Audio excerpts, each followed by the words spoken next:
धर्म संस्थापनार्थाय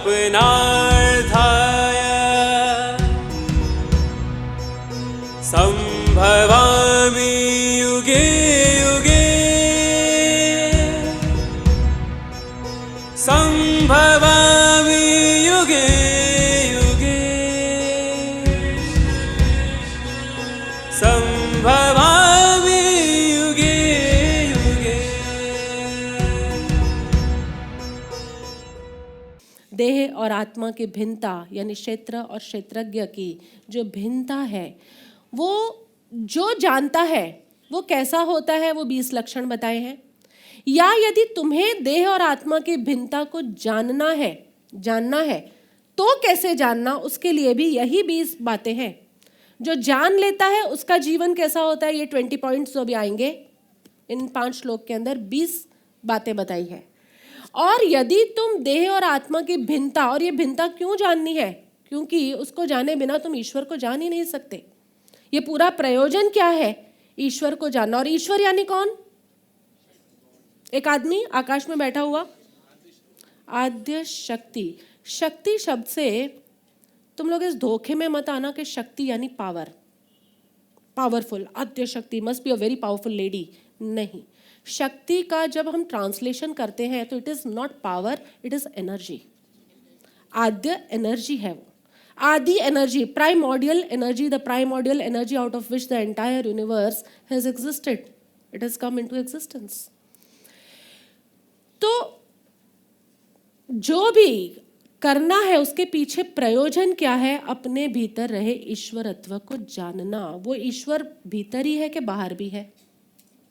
सब जगह है, सब में ईश्वर, सब ईश्वर में। हमारा तो यही चल रहा है, सब जगह ईश्वर है और सब कुछ ईश्वर में है, यही बात चल रही है।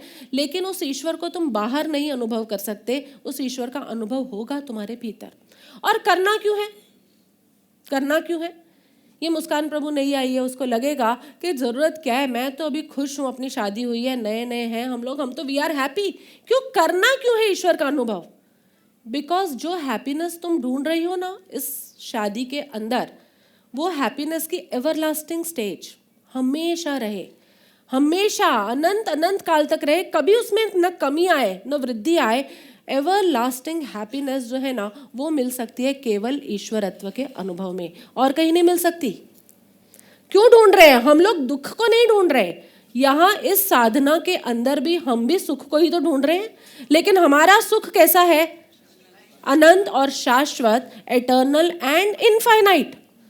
संसारी जो सुख खोजते हैं वो कैसा है? Finite, finite quantity wise finite है और टाइम वाइज लिमिटेड, लिमिटेड। थोड़ी देर के लिए सुखी होते हैं, स्विट्जरलैंड गए सुखी हो गए, वापस आ गए, वापस दुखी हो गए। लेकिन हमारा जो सुख खोजना है वो ऐसा है कि एटर्नल भी होना चाहिए, समय अपेक्षा से एवरलास्टिंग और इनफाइनाइट, किसी से भी कम नहीं। तुम दुनिया में, मतलब मेरी नज़र से देखो ना, तो दुनिया में कोई भी मेरे से ज़्यादा सुखी मुझे नहीं दिखता।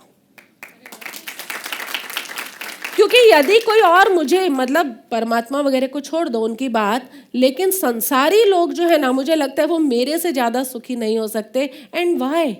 क्योंकि अगर वो मेरे से ज़्यादा सुखी हो at any given point of time, तो मेरा अनुभव ब्रह्म अनुभव नहीं होगा, कभी भी नहीं।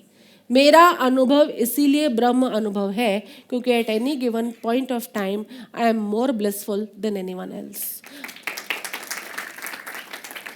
उसी ईश्वरत्व की खोज के लिए तुम्हें क्षेत्र और क्षेत्रज्ञ के बीच, यानी देह और आत्मा के बीच में जो भेद करना है, उस भेद को करने में समर्थ कौन होगा?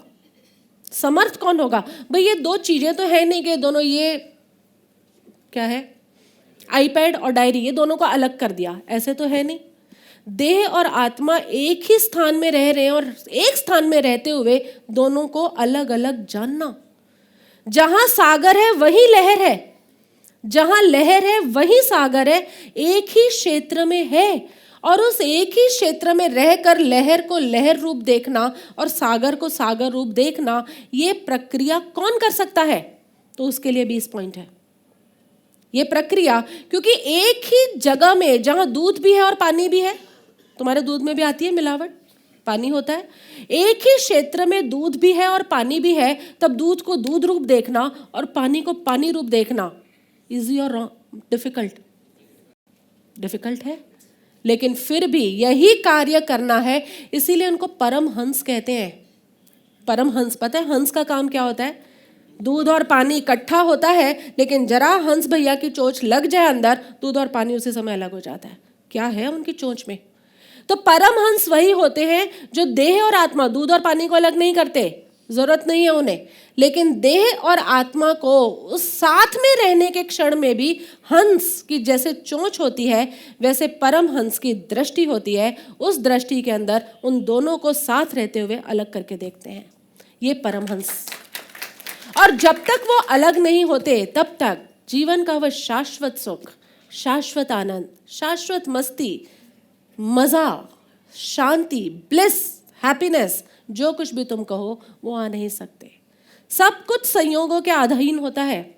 मेरी इच्छा का वैलेंटाइन डे पे गिफ्ट मिलेगा मुझे तो मैं हैप्पी, याद करा रही हूँ, तुम लोग शायद भूल गए हो। मेरी इच्छा का गिफ्ट नहीं मिलेगा तो मैं हैप्पी नहीं। और आजकल तो वैलेंटाइन कुत्तों के साथ बना रहे हैं लोग, तुम्हें पता है? तुम्हें नहीं मालूम? आजकल ऐसा नहीं पढ़ना, आज के न्यूज़पेपर में फ्रंट पेज पे ही है। मैं तो खोज रही थी अपना आर्टिकल और मिल गया मुझे कुत्तों के साथ वैलेंटाइन बनाने का ढंग। I don't have anything bad about dogs, लेकिन भाई तुम्हें इंसान कम पड़ रहे हैं प्यार करने के लिए?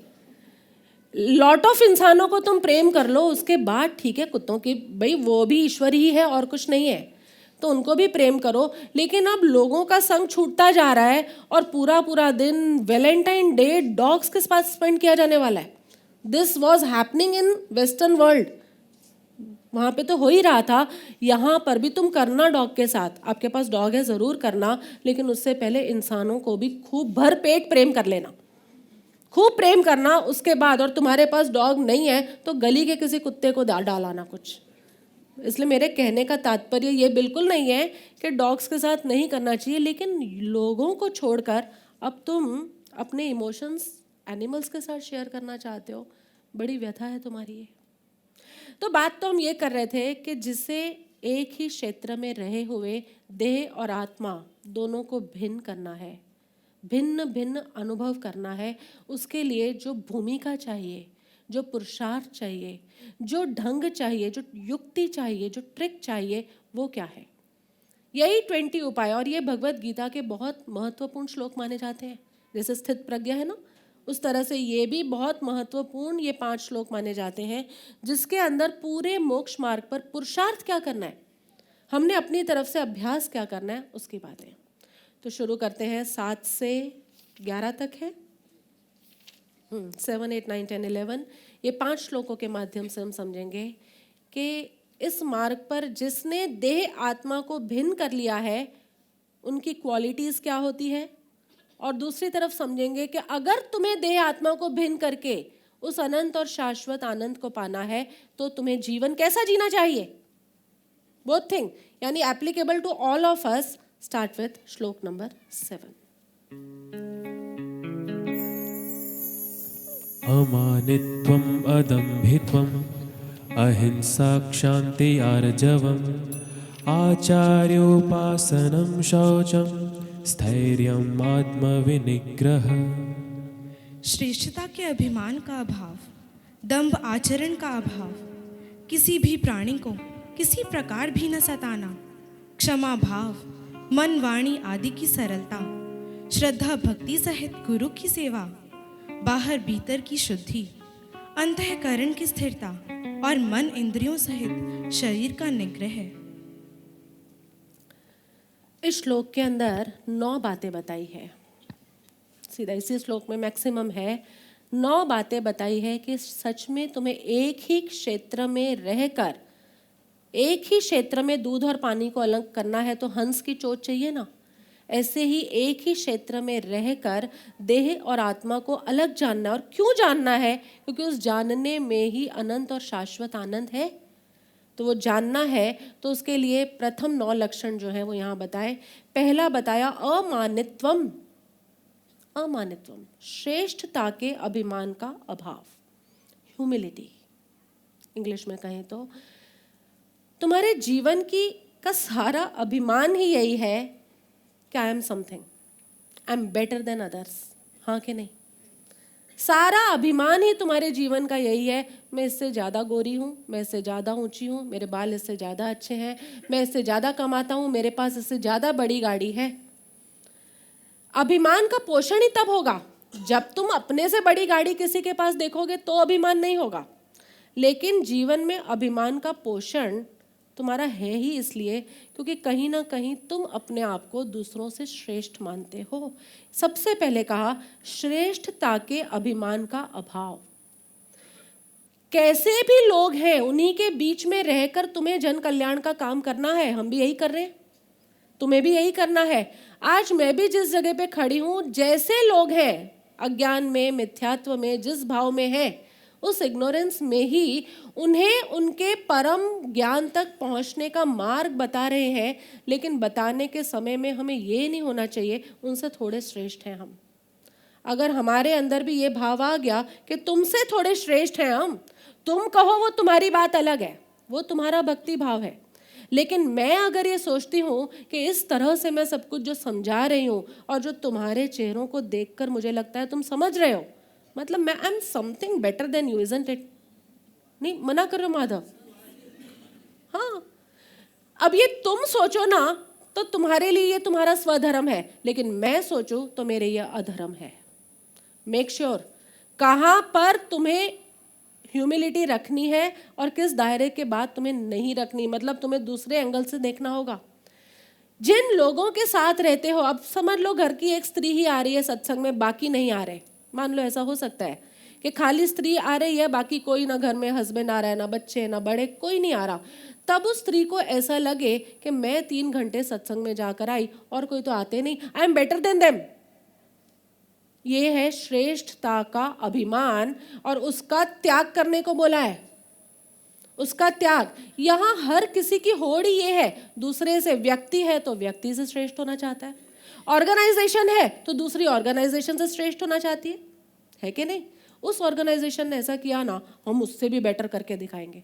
अरे बी मोटिवेटेड बाय देम, उनसे इंस्पायर हो कि उन्होंने ऐसा आयोजन किया, उन्होंने ऐसा आश्रम बनाया, हम इंस्पायर्ड हैं उनसे और हम भी ऐसा कुछ बनाएंगे यहाँ पर।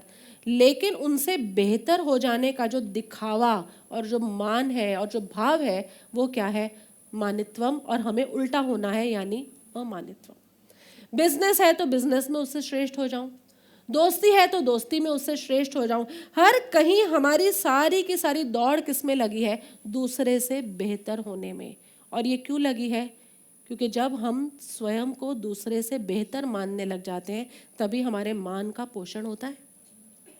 इस मान को हमारे भीतर टिकने के लिए क्या चाहिए? खाद क्या चाहिए?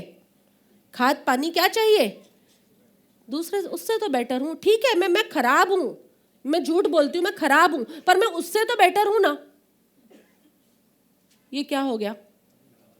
बिल्कुल, ये तो गड़बड़ में गए तुम। इसलिए यहां पर सीधी बात करते हैं। कृष्ण कहते हैं यदि तुम्हें क्षेत्र क्षेत्रज्ञ की भिन्नता जाननी है, और क्यों जाननी है? तुम कहोगे हमें नहीं जाननी, जाननी पड़ेगी। Because if you are looking for eternal and infinite happiness, तुम अनंत और शाश्वत आनंद को खोज रहे हो तो वही मिलेगा और कहीं नहीं मिल सकता।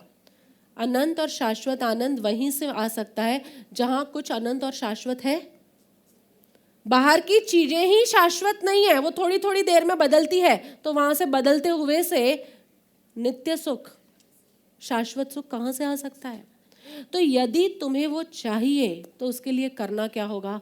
ये 20 बातों में पहली बात कहा, श्रेष्ठता के अभिमान का अभाव। डोंट एवर थिंक कि मैं किसी से श्रेष्ठ हूं। अब इसके लिए मैंने अपनी डायरी में हर एक के नीचे ना उपाय लिखा है, how to be out of it, because that is more important.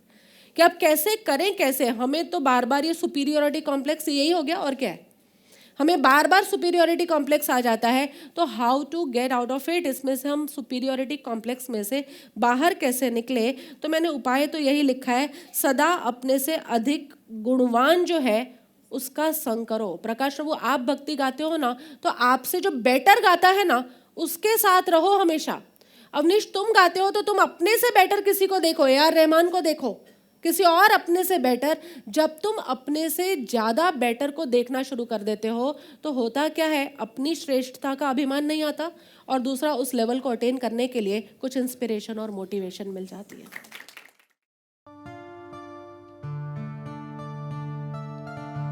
भव समंदर का किनारा तू, मेरे आत्म का सहारा तू,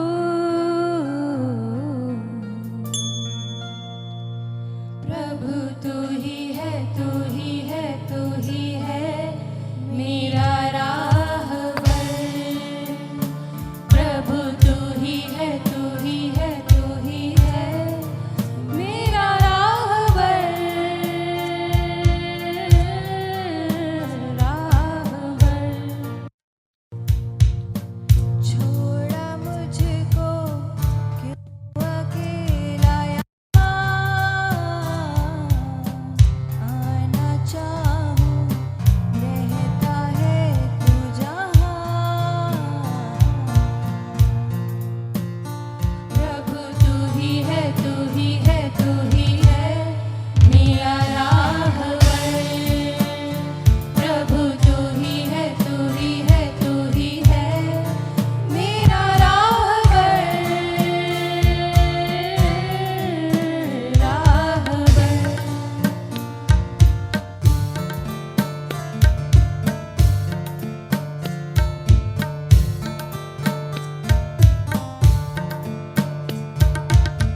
तूने बतलाया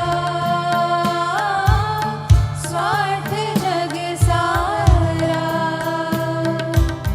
सुख के बदले दुख ही पाए गर लगे प्यारा। बात तेरी सुने फिर भी पाप करे, ऐसे जीवों ने यहाँ भव अनंत धरे। प्रभु तू ही है, तू ही है, तू ही है मेरा राहबर। प्रभु तू ही है, तू ही है, तू ही है मेरा राहबर, राहबर।